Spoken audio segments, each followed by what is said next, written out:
Good morning students. आज मैं आपको 6 क्लास की वर्कशीट नंबर 3 बताने जा रही हूँ, जिसका टॉपिक है सौर मंडल में पृथ्वी। और यह सामाजिक विज्ञान पुस्तक पृथ्वी हमारा आवास का पहला अध्याय भी है, जिसका नाम है सौर मंडल में पृथ्वी।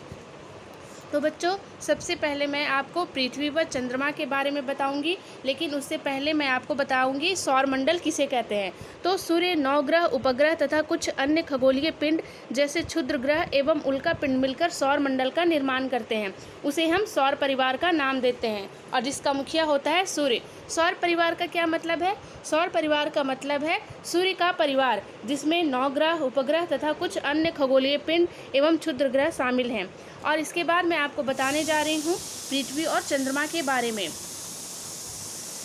सूर्य से दूरी के हिसाब से पृथ्वी तीसरा ग्रह है और आकार में यह 5वां सबसे बड़ा ग्रह है।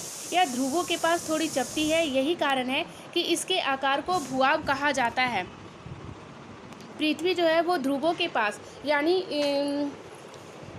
थोड़ी सी चपटी आकार की दिखती है, संतरे की तरह, जिसे भूभाग कहा जाता है। और भूभाग का अर्थ होता है पृथ्वी के समान आकार।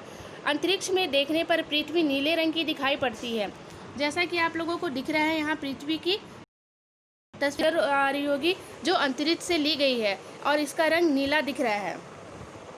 अंतरिक्ष से देखने पर पृथ्वी का रंग नीला क्यों दिखता है, आपको पता है? क्योंकि पृथ्वी का जो भाग है वह 70% जल से भरा हुआ है। यानी पृथ्वी का 2/3 सतह जो है वो पानी से ढका हुआ है, जिसके कारण वह नीला रंग दिखता है, नीले रंग का दिखता है। और यही कारण है कि इसे नीला ग्रह कहा जाता है। अब आइए चंद्रमा के विषय में हम लोग पता करते हैं। चंद्रमा पृथ्वी का एकमात्र उपग्रह है। इसका व्यास पृथ्वी के व्यास का केवल 1/4 है। यह पृथ्वी से 3,84,400 किलोमीटर दूर है, और यह चंद्रमा पृथ्वी का एक चक्कर लगभग 27 दिन में पूरा करता है। चंद्रमा जो है वो पृथ्वी का उपग्रह है, और यह पृथ्वी का चक्कर लगाता है 27 दिनों में। पृथ्वी से चंद्रमा की दूरी मैंने अभी आपको बताया 3,84,400 किलोमीटर दूर है। अब आइए हम लोग कुछ उपग्रहों के विषय में जानकारी प्राप्त करते हैं कि उपग्रह है क्या। उपग्रह एक खगोलीय पिंड है जो ग्रहों के चारों ओर उसी प्रकार चक्कर लगाता है जिस प्रकार ग्रह के चारों ओर सूर्य के चारों ओर ग्रह चक्कर लगाते हैं। जैसे पृथ्वी क्या है, पृथ्वी भी एक ग्रह है, और यह सूर्य के चारों ओर चक्कर लगाता है।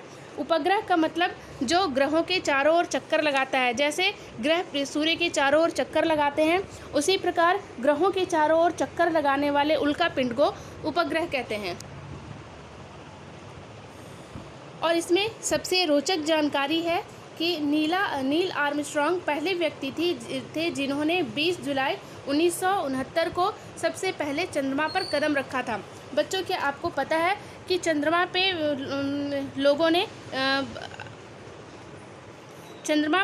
ने अपना कदम भी रखा है, यानी चंद्रमा पे लोग गए हुए हैं। आपको सबसे पहले मैं बता दूं कि वह कौन व्यक्ति है जो चंद्रमा पे सबसे पहले गया था। तो नील आर्मस्ट्रॉन्ग पहले व्यक्ति थे जिन्होंने 20 जुलाई 1996 को सबसे पहले चंद्रमा पर कदम रखा था। उसके बाद नीचे कुछ सवाल जवाब दिए गए हैं, मैं आपको इसके सवाल जवाब समझा देती हूँ। पृथ्वी को नीला ग्रह क्यों कहा जाता है? तो बच्चों, जैसा कि मैंने अभी आपको बताया कि पृथ्वी का 2/3 भाग जो है वो पानी से ढका हुआ है, जिसके कारण यह नीले रंग का दिखता है, इसीलिए पृथ्वी को नीला ग्रह कहा जाता है। दूसरा सवाल है, उपग्रह से आप क्या समझते हैं? तो उपग्रह का मतलब है जो ग्रहों के चारों ओर चक्कर लगाए उसे उपग्रह कहते हैं। वो खगोलीय पिंड जो ग्रहों के चारों ओर चक्कर लगाते हैं उसे उपग्रह कहते हैं। तीसरा सवाल है, चंद्रमा की सतह पर कदम रखने वाले पहले अंतरिक्ष यात्री कौन थे? तो बच्चों, अभी मैंने आपको बताया था कि चंद्रमा की सतह पर सबसे पहला कदम रखने वाला व्यक्ति था नील आर्मस्ट्रॉन्ग, जिन्होंने 20 जुलाई 1969 को सबसे पहले चंद्रमा पर कदम रखा था।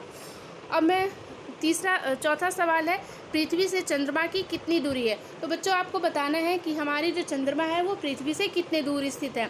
तो अभी मैंने आपको बताया है कि पृथ्वी से चंद्रमा की दूरी 3,84,400 किलोमीटर दूर है। तो बच्चों, ये रहा आज का आपका वर्कशीट। उम्मीद है आपको अच्छे से समझ में आ गया होगा। आप लोग इसे अच्छे से करना। धन्यवाद।